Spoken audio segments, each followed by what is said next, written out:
What's up, Straight Up Sister Squad? It's your girl Roxy, And I'm Last Susie. and together we are. Straight Up Sisters, the podcast. I'm the Bratty, And I'm the boss. and we love having those deep, intimate conversations where we often agree and disagree, but still love each other. So if you love it served up with no chaser, then you're in the right place. We are undoubtedly your favorite girls. You know who we are. Straight Up Sisters, the podcast. Straight Up Sisters, the podcast, coming at you, your favorite sisters. I am your girl Roxy, and this is my sister that is obviously on her phone. Hey, friend. We started the show. Hi. I thought we were sound checking. Oh my gosh. Okay. I'm just obsessed with our patrons. I know. So I'm like, okay, that's it. Hi. Hold on, Hi. were you checking Patreon? I was. I'm actually on the Patreon right now. I have it open on my computer. I gotta give a shout out to you that is watching this, because if you're watching this, that means you're watching it on Patreon. There is no other way. And Okay. we are just so okay. I'm so like, you guys are straight up Sister Squad. You guys are about it. I want to give a shout out. Obviously, there's a lot of you guys, but Jennifer Ascon, Monica Martinez, Nancy G, Belen Rodriguez, Veronica Lopez, Cecilia Alvarez, Jade Herman, Jacqueline, and I could go on and on. How just did to you name choose a few. the people? Just the comments What about that came up. Giovanna Godinez, Linda Cuevas, Marlene Macias, Felicia Martinez, Grisela Castro, Tate, El Potato, Angelica Vega, Susie Says. I mean, again, on and on and on and on. Yeah, thank you guys for joining us on this journey. We told you guys that we were going to start off this season with a bang, and we weren't lying.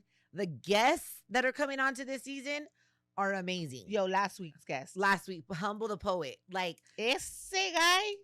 he was the real deal, Who man. does this? Like, my dad. Hey, but listen, I want to start off today's episode with this hilarious story that I found on this account on Instagram that I follow called Puberty. And it, I like puberty. yeah, I love They're funny. Puberty. Pubity. If you guys are not following them on Instagram. That sounds like the Queen Latifah song. UNITY. T-Y. UNITY, that's for unity. No, but listen, woman says There's a concert, Austin. You didn't know her that, huh? husband refuses to forgive her for farting in front of him once. Can you believe that? An Australian woman has revealed her husband of 9 years refuses to forgive her for farting in front of him, and now he won't stop shaming her for it. Is that a cultural thing?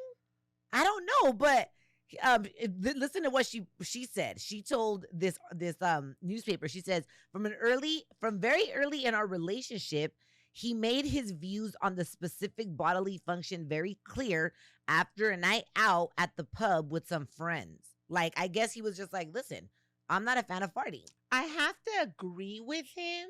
I'm not a fan of farting in front of your spouse or your partner either. However, it's not a deal breaker. Well, Like, that is, your relationship is built on what? Like cotton candy? being real with If each you other. have to, like, if you're going to shame somebody for farting, I have done way more foolish shit inside of this relationship that probably could, would warrant shaming, but not farting. Yeah, Get and outta she here. said she was falling asleep one night and therefore was not focused on clenching, and she let one rip.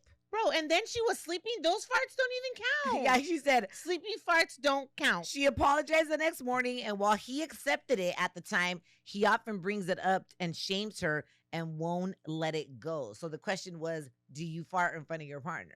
Well, everybody it- knows I don't fart in front of my partner. And it made me think of you, and a lot of people think that when you get to the level of like farting in front of your partner, you're becoming complacent. Well, I'm reading a book, and the author specifically says that he's a life coach, and he does say that you have reached a specific level of complacency if you are so okay to just randomly fart in front of your person.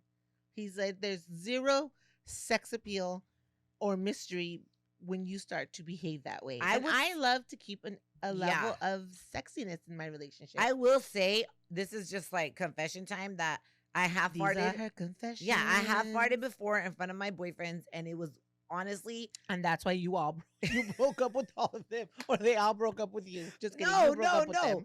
It was literally because I would eat dairy, and it would. So you're gonna tell me you haven't had no farts since you gave up dairy? I mean, once in a while, but it's very rare that I could tell you that I'm just gassy out of nowhere. I'm gonna tell you what, this baby. What? Oh yeah. We're on Cat's season out of the 4. bag. I know. I got scared. Susie's I'm so used to being this. Susie's traumatized. I'm so used to having to keep it a secret. That face. Oh my Oh gosh. my god. That baby is not making pedos. Oh my Girl, god. I thought I had que la cagué. No, you know what? I will tell you that my first trimester, oh my gosh. You were pedo nation. I was like, what is going on? And then I started reading all the symptoms of pregnancy. Pregnancy gas, y'all, is not a joke. What's worse, pregnancy gas or Dairy Dairy gas? gas. Oh, dairy gas. Dairy gas. And you know what else I've been getting a lot? Chapped lips. My are lips. you hydrating enough, darling? I'm hydrating, but I get dry lips. Is that a thing? Yes, dry lips is a thing when you're pregnant, and dry eyes, believe it or not, is a symptom Why? of pregnancy. I have no idea. And everything You know that I must feel, Google this. everything. Well, look it up. Dry eyes. I have the symptoms of Google pregnancy. effect. But everything that I feel that I have never felt before, I look it up and I'm like, is dry eyes a symptom of pregnancy? Is our leg? I've never heard of that. I'm curious how many of you guys have experienced that in a pregnancy. Send us a message on Patreon. I want to know. Yeah, like dry eyes, chapped lips, leg cramps out of nowhere. Eso sí, I know. Look at leg cramps. Okay, listen, I can only look at one thing at a time. Like leg Dry cramps. eyes when pregnant. Vamos a ver. Did something come up? Believe me, I looked it up. Oh, dry eyes during pregnancy usually happen because your hormones are off the charts.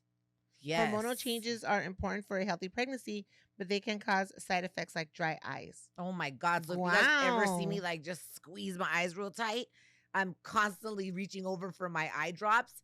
Now I'm looking Uh, up dry lips. Chapped lips. Yeah. This is because your body needs extra hydration during this I'm time. hydrating a You're lot. not enough. Maybe not enough, but I do drink a lot of water. And you know, this is the thing. It's like they tell you to drink a lot of water, but then it's like you don't want to be peeing every second. But the other night, I got to tell you, I woke up at 3. I woke up at 5. I woke up at 7. It was 7 o'clock. Was Every time to wake. 2 hours? Every Listen, 2. you might as well get used to it. I know. And I'm like thinking, this is how you get used to having sleepless nights, by waking up in the middle of the night. Your body literally starts to prepare you for the sleepless nights and the nipples that are going to hurt you. I met this woman the other day. I found this amazing, that's my highlight. I found this amazing chiropractor that specializes in pregnant women. He was telling me that he is one of 4 chiropractors in like this California area that specializes in this. So his Are you sure? Did you research that? Or is he I putting didn't extra sauce on research, his but I taco? will tell you that he was the first one that came up when I was researching pregnancy. You know, I'm going to Google this. Yeah, but not a lot of chiropractors do stuff on pregnant women because it's like a sort of, you gotta study Is it in your area, like in the Los Angeles area? Yes, Or it's- in California, Southern California? maybe I think you said Los Angeles area. That makes more sense. Yeah, but Susie, when I walked in, it was like his waiting room was so busy. I was like, You got adjusted? I got adjusted. Have you had a pregnancy massage yet? I got a pregnancy massage that There? day there, and then I got adjusted, and then he like explains to you like how your hips and how they're gonna how everything's gonna open when you're Who as suggested that for you? Nancy and Sky. Oh, okay. Same doctor? That's where Saying they went? that's where they went. This man, I bought the unlimited package. I was like, sir, Of I'm course we do. sold on your. See, Mel, if you're listening, I just want you to know I'm not the only one that does that. Unlimited, high ticket item. Yeah, It's just what we do because more is more. yeah. Thank you for listening to my TED Talk.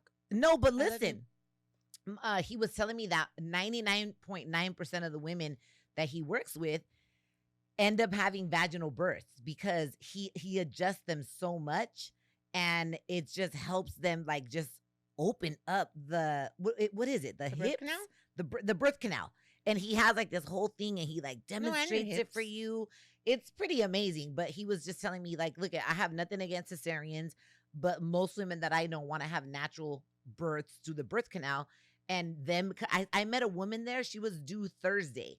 And it was Tuesday when I went. And she was like, I'm here. She's like, because I just, it's supposed to help you have an easier labor. Chiropractic work is actually super amazing. One of the girls I Super. work with, she has a 6-month-old boy, a 6-month-old son, 7-month-old son, sorry. And he was born with like a little bit of difficulty pooping. Yeah. And so she was seeing a natal chiropractor, like a baby chiropractor. And he was helping her. He would just, they would push on like one part of his, like they would adjust him a certain way and poop, he would poop immediately. Yeah. Well, this chiropractor, he does pregnant women, newborns, and animals, dogs, Animals? dogs specifically. And he goes, I have had Dog. 27 dogs walk in here paralyzed, and when they leave my office, they're walking. Oh my god. Yeah, he just you could tell, you know, when He you loves meet, it. you know, when you meet someone and you could tell they love what they do. Yeah. This man, he's like, I've been doing it for 30 years. And then I'm talking to him in English. He's like, where are you from? I was like, my parents, I was born here. My parents are from El Salvador. He's like, yo soy mexicano. And he ends up being, ¿No parece? no parece. Like, just, I don't know what he was. And I didn't care. His energy was great. Yeah. Is what, and then it's like I was driving through this really beautiful neighborhood. It's in Pasadena.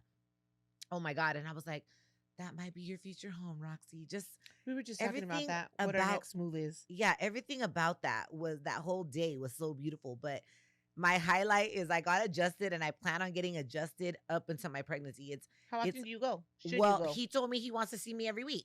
He got me in the nice. trono. It's like Your sides. massage too? my massage. He said my massage, I don't have to get it every single time, But didn't it feel good? but he wanted me to get it just so I could be like really loose. Isn't it cute how they have the little hole in the Yeah, and your Did belly. your bed have a hole? No, And it so had your belly goes in there? no, it had like a cushion where I could put my belly on. Oh, okay. But my belly's not that big yet, so Now that the world knows your belly is gonna get huge. I think so. Yes. Yeah. And you know what? Some women show quicker than others. And what I'm learning throughout this whole process is you can't compare your pregnancy journey to anybody else's. You shouldn't. It's your body, it's your journey. Your stomach's gonna pop when the baby's ready to pop. Pussy. You know what I mean? Pussy. I think I'm legit carrying the baby in my hips and my boobs. Well, because that sounds rather uncomfortable but for the baby. I feel like I'm carrying the baby in my hips, like far back in my hips. And then when the baby's ready, the baby will come out to the front, and then that's when I'll get a belly. So I'm not comparing my journey to anybody. When Yeah. the baby pops out, the baby pops out. Dun dun. And I'll just make Settle. sure to put belly oil. Belly oil. You know, and I was We wondering. have great skin. Yeah, You we won't get do. We much do. rich But marks. you know, I was wondering why women get that brown line when yeah, they're I don't pregnant. know why either. And it's- yours is coming in. Mine's coming in, and it's literally hormones. Oh, really? It's all hormones. You literally get that brown line because I was like, what is the point of the brown line? And it's all hormones. I never got it. That's it. So I wonder why some people get it and some people don't. I never got it. Diablina got it really dark. Because you know how she's Yeah, little bit yeah. darker skin? Yep. Yeah. Well, good. I'm so happy that you're taking care of yourself and that am. little baby. Yes. So I'm going to have to beat your butt because I am that Titi. You know I love Oh, self-care. you better call Titi and you better talk to her if you got a problem. Speaking of which, that's my highlight. The other day I was talking to my niece. My niece called me because she had a slight emergency, Sophia. which wasn't an emergency, but in her young head, it was an emergency. And she reached out to Robert first. And because Robert, of course, is the all-knowing. But when you're the younger cousin, you look up to your older cousins, Your older I guess, cousins. right? So Robert texted me and he was like, Mom, Sophia's going to text you in just a minute. And I was like, what the heck? Is Why? Everything okay? Yeah, I was like, is everything okay? Are you guys okay? What are you guys up to? And he noticed that I got a little like concerned and he was like, no, everything's cool. It's actually pretty funny. He's like, but I told her she needed to reach out to you. yeah. I was like, okay. So then she did. Like about 30 minutes later, she sent me a text. And it was super silly what she was feeling concerned about. And I talked her through it. And then I was like, okay, well, just keep me posted. I'll follow up with you later. So I did. And she told me like everything went fine. It wasn't as like it wasn't made into such a big deal like I thought it was going to be. And I was like, okay. I said, well, I'm always available to talk with you or to talk through things with you Yeah. or to give you a different perspective whenever you need it. And she was like, I love you so much. And I was like, I love you too. And then I was talking to Mel and I was like, how dope that my own kid was the one that told her, like, hey, call Talk to my my mom, mom. Yeah. because we've already walked through a lot of things with me and Robert. So he already knows, I'm open minded. He knows I'll have an opinion and I'll give it to him, but also he knows that I'm solution based, Yeah. right? Because when shit hits the fan for Robert, I'm the first person he calls Of for the course. same reason, because he knows he can tell me whatever he needs to tell me or pick my brain for whatever he's going through, but that ultimately I'm going to leave it up to him. Yeah. So I thought that's so dope. Like, that's a good testimony of me as a mom and Robert as a good cousin to not try to take it upon himself too, to say like, oh yeah, well if I were you, I'll do this, or to tease her. He directed her to To the right you. direction as well. So let me tell you something. That baby is gonna be so blessed because I'm gonna be so patient by the time that baby comes and becomes a teenager. I'm gonna be like, burn down the house. If your mom has a problem, she could deal with me. Oh my God. You know what's crazy? This is a confession. Like, I haven't even had this one and I'm already thinking about another baby. Is that wild? Let's talk after you deliver. Yeah. Okay. But Okay, I've never boo-boo? wanted to have a single child. That's why. Okay. Congratulations. Listen, I'm gonna wild out. If I'm already in it, you might as well just go all the way. Wild out. But for the women, This is Raquel Disneyfying everything. Have this one first. Give yourself a little bit. yeah, no, and no, I then know, I regroup. know. But like, I feel like it's cool to have them back to back or close. Yeah, it's fun. They got each other. I mean, we're 6 years apart. I know, but still, I mean, I don't know what my life would be like if I didn't have siblings. Siblings? Siblings. It would be like, who would I turn to? I mean, I guess I would have to find friends, Your but friends. but Your friends become still, family. I know, but I don't know. Anyways, yeah, let me get through this one before I start getting wild, wild thoughts. Great idea. Yeah. So today's episode is going to be super dope. We're going to talk about a topic that gets asked so many times and that I felt was relevant in what we've been experiencing a lot lately in regards to growing. Growing and glowing, honey. Yeah. When you grow up, You glow. when you glow up, sometimes you also outgrow things, people, jobs, so on and so forth. Yeah. So we're going to break that down when we come back here on Patreon.